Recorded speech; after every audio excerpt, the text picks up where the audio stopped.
কয়েকটি কেন্দ্র ঝুঁকিপূর্ণ। আসন্ন কেন্দ্রগুলোতে তৎপরতা শুরু করেছে প্রশাসন। বিস্তারিত জানাতে টাঙ্গাইল সদর থেকে যুক্ত আছেন সহকর্মী কাউসার আহমেদ।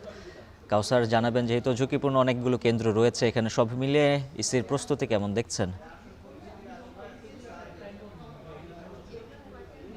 উজ্জ্বল, প্রশাসনের পক্ষ থেকে গত কয়েকদিন যাবৎ বিশেষ করে পুলিশ, সেনাবাহিনী, র্যাব সহ আইন শৃঙ্খলা বাহিনীর পক্ষ থেকে যে যানবাহনগুলো রয়েছে সেগুলো তল্লাশি করা হচ্ছে। আর এছাড়াও কোনো যানবাহন বা কোনো ব্যক্তিকে যদি সন্দেহ হয় তাকেও তল্লাশি করে তাদের জিজ্ঞাসাবাদ করা হচ্ছে। আমরা দেখেছি যে এই ১৬০টি যে কেন্দ্র রয়েছে ঝুঁকিপূর্ণ, সেগুলোতেও অবাধ, সুষ্ঠু, নিরপেক্ষ নির্বাচন করতে জেলা প্রশাসন, পুলিশ প্রশাসন এবং আইন শৃঙ্খলা বাহিনীর পক্ষ থেকে ব্যাপক তৎপরতা গ্রহণ করা হয়েছে।